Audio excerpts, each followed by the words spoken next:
আলাইকুম, কেমন আছেন সবাই? আশা করছি সবাই অনেক বেশি ভালো আছেন। আলহামদুলিল্লাহ আমরাও ভালো আছি। অনেক দিন পর আপনাদের সাথে এরকম একটা ভিডিও নিয়ে হাজির হয়ে গিয়েছি। আমি বেসিক্যালি দেখা যায় যে ভিডিও গুছিয়ে আপনাদের সাথে শেয়ার করতেই পারি না, তবে ওদিন আমি কনফিডেন্সের সাথে বলেছিলাম যে একদম সকাল থেকে সন্ধ্যা পর্যন্ত কি করেছি এরকম একটা ভিডিও আপনাদের সাথে শেয়ার করব। তো সেটা বলেছিলাম আপনাদের ভাইয়ার সাথে। তো আপনাদের ভাইয়া বলল যে তুমি যদি পারো তাহলে করো। তো যেই ভাবনা সেই কাজ, একদম সকালেই আজকে ভিডিওটা শুরু করেছি। সকালে কিন্তু এখনও ব্রেকফাস্ট করিনি, 9টা বাজে ব্রেকফাস্ট না করে আপনাদের ভাইয়া আর আমি বেরিয়ে পড়েছি। এই বেরিয়ে পড়ার মেইন উদ্দেশ্য হচ্ছে আজকে আমরা সরষে ইলিশ খাবো। সরষে ইলিশটা কিন্তু অনেক বেশি মজার হয়ে থাকে, আর সেইটা যদি ফ্রেশ তাজা ইলিশ মাছ দিয়ে করা হয় সেটা কিন্তু অনেক অনেক বেশি টেস্টি হয়। তো আপনাদের ভাইয়া আর আমি কিন্তু চলে গেলাম বাজারে। বাজার থেকে যে দেখতেই পাচ্ছেন একটা ইলিশ মাছ নিয়ে এসেছি। তো সরষে ইলিশ মাছ করার জন্য ইলিশ মাছ তো নিয়ে এসেছি। মাছের দাম কিন্তু খুবই কমেছে। ইলিশ মাছের দামটা আসলে আগে অনেক বেশি ছিল, এখন কিন্তু মোটামুটি আমাদের আয়ত্তের মধ্যেই চলে এসেছে, হয়তোবা ধীরে ধীরে আরও কমে যাবে। তাছাড়া কিন্তু অন্যান্য যে কোনো কিছু আছে সব কিছুর দাম কিন্তু আগের মতোই আছে, এখনও সেরকমভাবে বাজারে প্রভাব পড়েনি। তো আপনাদের সাথে আমি একটা কথা শেয়ার করিনি, সেটা হচ্ছে আমাদের লিও কিন্তু হারিয়ে গিয়েছিল। আমি গ্রামে যাওয়ার আগেই হচ্ছে লিও আমার বাবুর বারান্দা দিয়ে পড়ে গিয়েছিল রাত 3টা সাড়ে 3টার দিকে। তো সেটা তো আমরা আসলে কেউ জানি না, তখন মোটামুটি সবাই আমরা ঘুমেছিলাম। তো ও পড়ে গিয়েছিল, পড়ে যাওয়ার পরে আমরা অনেক খোঁজাখুঁজি করেছি, আসলে মন অনেক বেশি খারাপ ছিল। আর আপনাদের সাথেও শেয়ার করা হয়নি ওইভাবে করে, কারণ খুব বেশি খারাপ লাগছিল। আরও একবার কিন্তু হারিয়ে গিয়েছিল, ওকে অনেক খুঁজে তারপর আমরা পেয়েছিলাম। তো এরপর ও যখন হারিয়ে যায় মনটাও খারাপ ছিল। তারপর তো গ্রামের বাড়ি চলে গিয়েছে, আপনাদের ভাইয়াও চেষ্টা করেছে, যখনই বাইরে গিয়েছে একটু খুঁজেছে, অনেকের কাছে আমরা বলে রেখেছি। তো হঠাৎ করেই গত পরশুদিন বিকেলবেলা আমাদের নিচের দারোয়ান বলছিল যে একটা বেড়াল নাকি আমাদের পাশের যে বিল্ডিংটা আছে সেই বিল্ডিংয়েই গিয়েছে, 3তলায় না 4তলায় যেন তাদের ফ্ল্যাটে ঢুকেছে। তো তারপর হচ্ছে লিওকে নিয়ে এসেছে বাবু, গিয়ে দেখি যে আমাদেরই লিও। তো ও যেহেতু ঘরেই থাকে সব সময়, ওকে দেখা যায় কি আমরা খুব বেশি আদর করেই তো পালি। ঘরে যে বিড়ালগুলো পালা হয় সেগুলো কিন্তু অনেক আদর যত্ন করেই পালা হয়। তো কিন্তু বাহিরে থেকেই কয়েকটা দিনে অনেক জায়গায় ক্ষত সৃষ্টি করেছে, ওর কিন্তু অনেক বেড়াল বা কুকুরের আক্রমণের শিকার হয়েছিল। তো যাই হোক, ওকে এখন বাসায় নিয়েছি, ওর জন্য কিন্তু চিকেন কিনে নিয়ে এসেছি। আর এখন এসে ছটপট করে ভাবলাম যে ব্রেড নিয়ে যাই। এখন গিয়ে আসলে রুটি বানানো বা ভাত রান্না করা এগুলো অনেক বেশি লেট হয়ে যাবে। তো ব্রেড নিয়ে আমি জাস্ট একটু টোস্ট করে দিচ্ছি। তো সেগুলোই ভেজে নিয়েছিলাম। আর ওই যে বাজারের কথা বললাম না, যে আসলে অন্য কোনো কিছুর উপরেই ওরকমভাবে প্রভাব ফেলেনি। ফেসবুকে যেমন খুব বেশি ভাইরাল হচ্ছিল যে সব কিছুর দাম কমে গিয়েছে, পেঁয়াজের দাম 70 টাকা 60 টাকায় চলে এসেছে। আসলে এরকম কোনো কিছুই না। আজকেও আমি পেঁয়াজ কিনে নিয়ে এসেছি 130 টাকা করে। তো কমবে হয়তোবা, আস্তে আস্তে সব কিছুর দামই হয়তোবা কমে যাবে, তবে একটু সময় লাগবে। আর ইলিশ মাছটা যেহেতু ভারতে যাচ্ছে না, সেই কারণে এইটার দামটা অনেকটা কমে গিয়েছে। তো খারাপ লাগে মাঝে মাঝে যে আমাদের জাতীয় মাছ হচ্ছে ইলিশ, এটা আমরা অনেক বেশি খাবো, সবাই খেতে পারবো, সেই জিনিসটাই আমরা পারতাম না। তবে দেখি এখন কি হয় সামনে, হয়তো বা আমাদের হাতের নাগালেই থাকবে। তো যাই হোক, সকালে ব্রেকফাস্টের জন্য ব্রেড টোস্ট করে নিয়েছি, সেগুলো কিন্তু আমরা খেয়েও ফেলেছি অফ ক্যামেরায়। তো সব কিছু তো আপনাদের সাথে শেয়ার করব না, অনেক দিন ধরেই ভাবছিলাম যে আপনাদের সাথে আমি একদম সকাল থেকে সন্ধ্যা পর্যন্ত একটা ভিডিও শেয়ার করব। তো আজকে সেই কাজটাই করে নিয়েছি। যাই হোক, সরষে ইলিশ করার জন্য এখানে আমি কিছু হলুদ আর কালো সরিষা একসাথে করে দেখতেই পাচ্ছেন ভিজিয়ে রেখে দিচ্ছি। তো তারপর আমি চলে গিয়েছি আমার বেডরুমের বেডশিটটাকে চেঞ্জ করতে হবে।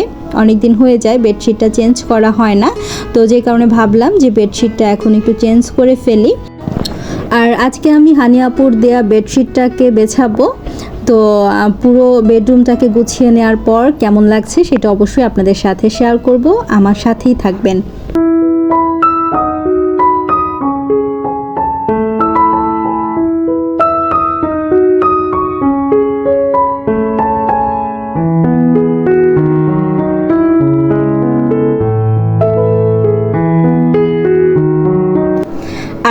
এই বেডশিটটা কিন্তু আমার অনেক অনেক প্রিয় একটা বেডশিট বলতে পারেন, কারণ হচ্ছে হানিয়াপুর হাতের ছোঁয়া আছে এর মধ্যে।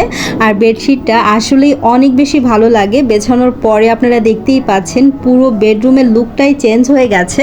তো এই বেডশিটটা আমি খুব বেশি ব্যবহার করি না, আপু দেওয়ার পরে একবার ব্যবহার করেছি, আর হয়তো বা এখন বিছিয়েছি সপ্তাহখানিক রেখে আবার সুন্দরভাবে ভাঁজ করে তুলে রেখে দেব। তো কেমন লাগছে আপনাদের কাছে অবশ্যই কিন্তু আমাকে কমেন্ট করে জানাবেন।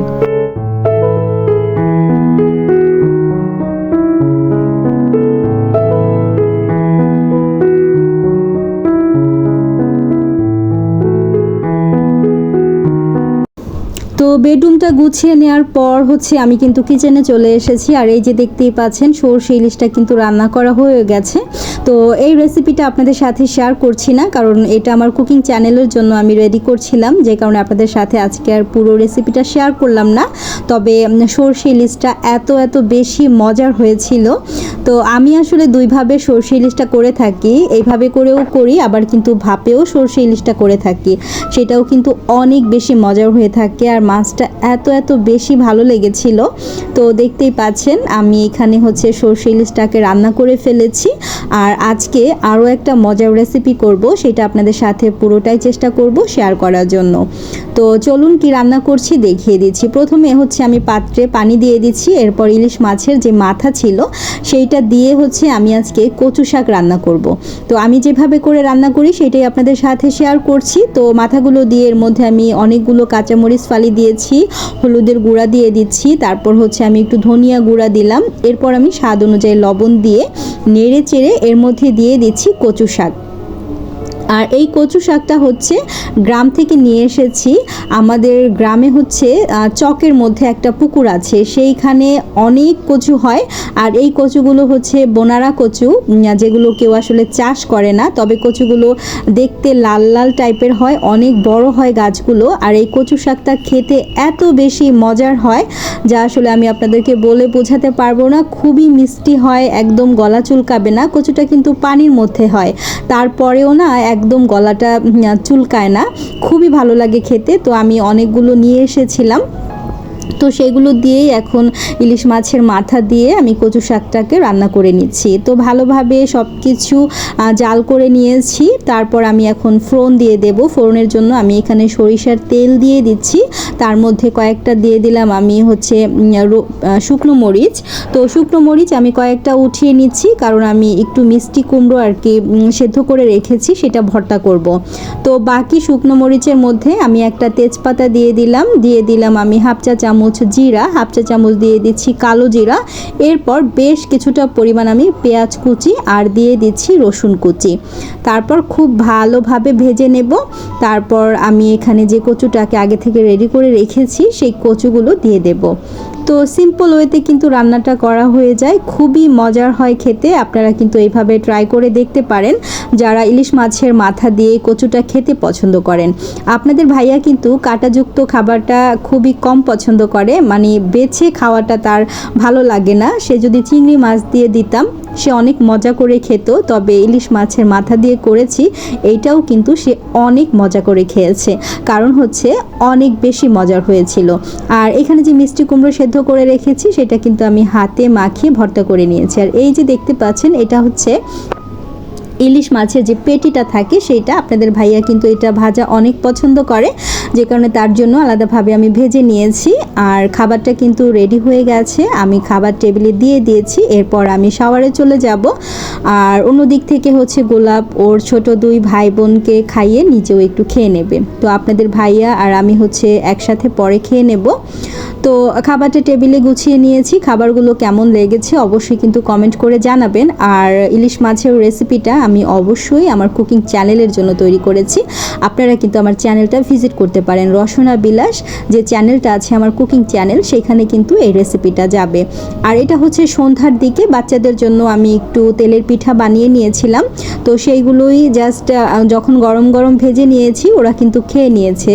তো এরকমই হয় আসলে, আর ভালোও লাগে বাচ্চারা যখন দেখবেন একটা খাবার আপনি তৈরি করছেন আগ্রহ নিয়ে ওরা খাবে, সেটা কিন্তু সবার কাছেই খুব ভালো লাগে। তো যাই হোক, আমি তেলের পিঠাটা বানিয়ে তারপর আপনাদের ভাইয়ার জন্য রেখে দিয়েছি। আপনার ভাইয়া যেহেতু আজকে শপে আছে, আমি আর আজকে যাইনি, আমার ভালো লাগছে না, শরীরটা আর কি ভালো লাগছে না, যে কারণে আমার যাওয়া হয়নি। তো আমি তেলের পিঠাটা বানিয়ে রেডি করে রেখে দিয়েছি। এখন একটু জাস্ট রাতের জন্য ভাত তৈরি করে নিচ্ছি। তো ভাতটা বসিয়ে দিয়েছি, এরপর যে দুই একটা থালা বাটি ছিল সেগুলো আমি সুন্দরভাবে একটু ধুয়ে নিচ্ছি। তো ভিডিওর এই পর্যায়ে এসে আমি আমার প্রিয় ভিউয়ার্সদের কাছে ছোট্ট একটা রিকোয়েস্ট করব, যারা এখন পর্যন্ত আমার সাথে আছেন, যারা এই পর্যন্ত আমার ভিডিওটা দেখেছেন, আপনাদের কাছে যদি আমার ভিডিওর কোথাও কোনো অংশ এতটুকু পরিমাণ ভালো লাগে, তাহলে প্লিজ ভিডিওতে ছোট্ট একটি লাইক দিবেন আর কমেন্ট করে আপনাদের মূল্যবান মতামতগুলো জানাবেন। কারণ আপনারা জানেন আপনাদের একটি লাইক এবং কমেন্ট আমার কাছে অনেক অনেক বেশি গুরুত্বপূর্ণ। আমার এই ছোট্ট চ্যানেলটাকে অনেক দূর নিয়ে যেতে সাহায্য করবে আপনাদের একটি লাইক এবং কমেন্ট। তো যাই হোক, দেখতেই পাচ্ছেন থালাবাটিগুলো আমি কিন্তু ধুয়ে ফেলেছি। আর এই কড়াইটা কিন্তু আমার অনেক পছন্দের একটা কড়াই ছিল। তো এই কড়াইটা রান্না করতেও কিন্তু অনেক ভালো লাগে। আমি ইন্ডিয়া থেকে কড়াইটা নিয়ে এসেছিলাম, তবে কড়াইটার নিচের অংশ এত পরিমাণ নোংরা হয়েছে, তো বুয়াদের দিয়ে ধোয়ালে যেই জিনিসটা হয়, তো বাসায় ছিলাম না এই কয়দিন, দেখা যায় যে বুয়া খালা ছিল, সে তার মতো করে ধুয়েছে, তো অনেকটাই নোংরা হয়েছে। এটা কিভাবে করে পরিষ্কার করতে হয় সেটারও একটা ভিডিও আমি আপনাদের সাথে খুবই তাড়াতাড়ি শেয়ার করব ইনশাল্লাহ। তো সিন ক্যারিয়ারটা খুব ভালোভাবে একটু মুছে নিচ্ছি। আর দেখবেন সাথে সাথে কাজ করে ফেললে কিন্তু আর কষ্ট হয় না পরবর্তীতে কাজগুলো করে নেওয়ার জন্য। যদিও সব সময় করা হয় না, শরীরের একটা ব্যাপার আছে, ভালো লাগা মন্দ লাগা আছে, তারপরেও চেষ্টা করি যতটুকু সম্ভব করে রাখার জন্য। এখানে লিওর জন্য আমি চিকেন সিদ্ধ করে রেখেছিলাম, ওকে কিন্তু খাবারটা দিয়েছি, দুপুরে ভাত দিয়ে মেখে দিয়েছিলাম, ও খেয়ে নিয়েছে। এরপর রেসিপি করতে গেলে যে জিনিসটা হয়, অনেক কিছু কিন্তু এক্সট্রা বের করতে হয়, তো সেইগুলোই আমি এই যে দেখতে পাচ্ছেন এখন ধুয়ে রেখেছিলাম আগে, পানিটা ঝরানোর জন্য একটা কিচেন টাওয়ালের উপরে জাস্ট দিয়ে দিচ্ছি। তো সব কিছুই গুছিয়ে নেওয়া হয়ে গেছে মোটামুটি, কিচেনটাও সুন্দরভাবে আমি ডিপ ক্লিন করে নিয়েছি। ভাতটা হয়ে গেলেই কিন্তু আমার রাতের কাজকর্ম মোটামুটি একদম শেষ হয়ে যাবে। এরপর রাতে খাবার দাবার খেয়ে দিয়ে তারপর দেখা যাবে যে আরও একটু গুছিয়ে গাছিয়ে তারপর শুয়ে পড়বো। তো এই ছিল আমার আজকের ভিডিও। আজকের ভিডিওটি কেমন লেগেছে অবশ্যই কমেন্ট করে জানাবেন। যারা আমার চ্যানেলে একদমই নতুন আছেন, আজকে আমার ভিডিওগুলো ফার্স্ট দেখছেন, আপনাদের কাছে যদি আমার আজকের ভিডিওটি ভালো লাগে তাহলে প্লিজ ভিডিওতে লাইক দিবেন আর চ্যানেলটি সাবস্ক্রাইব করে আমার পাশে থাকার জন্য অনুরোধ করে নিচ্ছি। যারা কাজটি করেছেন আপনাদেরকে অসংখ্য ধন্যবাদ জানাচ্ছি। আজকের মতো বিদায় নিচ্ছি, ভালো থাকবেন সবাই।